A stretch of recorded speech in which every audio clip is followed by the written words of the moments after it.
একটু দেখে রাখেন। দুই পাশে দুটো বাতা দিবেন বাঁশ ফেরে, তারপরে মধ্যে ঝুড়িগুলো শুধু বেঁধে দিবেন, তাহলে কিন্তু দায়িত্ব শেষ বা কাজ শেষ।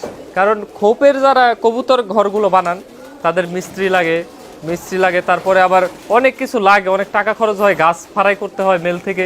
কিন্তু ঝুড়ি পদ্ধতিটা হচ্ছে সবচেয়ে সহজ। আর আরেকটা বিষয় আপনাদের দেখাই, এখানে ঘরগুলো কিন্তু বাঁশের তৈরি করা হয়েছে। আপনারা যারা ঝুড়ি দিয়ে তৈরি করবেন না, ভাবতেছেন কাঠ বা বাঁশ দিয়ে তৈরি করবেন, তারা একটু দেখুন, এখানে শুধু মিডিলে দুটা ভাগ করার জন্য শুধু কাঠ ব্যবহার করা হয়েছে, এছাড়া সম্পূর্ণ বাঁশ। দেখুন খুঁটি থেকে শুরু করে দর্শক পুরোটাই হচ্ছে বাঁশের তৈরি। এই যে শলাগুলো এখানে ল্যান্ডিং, এগুলো কিন্তু বাঁশের তৈরি দর্শক, ভিতরে নিচে সব জায়গায় বাঁশ।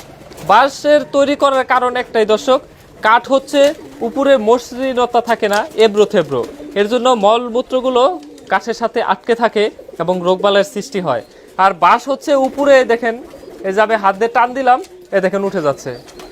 এটার কারণ হচ্ছে এই যে বাঁশের যে উপরের অংশটা, এটা হচ্ছে পিচ্ছিল, আর পিচ্ছিল হওয়ার কারণে কিন্তু মলমূত্রগুলো আটকে থাকে না, সহজে পড়ে যায়। দর্শক, আপনারা যারা কবুতর কিনতে চান এই খামার থেকে, আমি অবশ্যই নাম্বার দিয়ে দিচ্ছি ভিডিওতে বা ডিসক্রিপশন বক্সে, আপনারা যোগাযোগ করে নেবেন। যোগাযোগ করে তারপরে ভাইয়ের কাছ থেকে কবুতর কিনতে পারেন। তিনি কিন্তু বিক্রি করেন বাচ্চা, রানিং। এখানে যেহেতু একটা ভালো খামার, সুস্থ খামার, আপনাদের একটা ঠিকানা দিলাম, আপনারা এখান থেকে অনায়াসে কিনে নিয়ে পালন শুরু করতে পারেন। দর্শক, আপনাদের যদি এই খামারের ঠিকানা বলে দেই, তাহলে আপনারা খুব সহজে আসতে পারবেন। পাবনা জেলার চাটমোহর থানার গফুরাবাদ রেল স্টেশনের একদম সাথে, একদম লাইনের সাথেই আপনারা দেখতে পাবেন, বা কাউকে জিজ্ঞেস করলে যে এখানে কবুতর খামার কোথায়, আপনাদের দেখায় দিবে।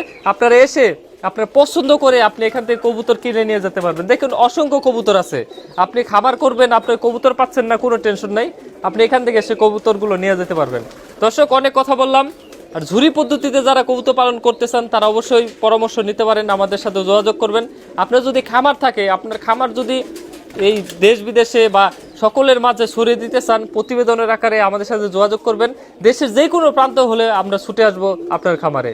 দর্শক, ক্যামেরাম্যান তারিককে নিয়ে বিদায় নিচ্ছি। আমি মুকুল ক্রুশ। আল্লাহ হাফেজ।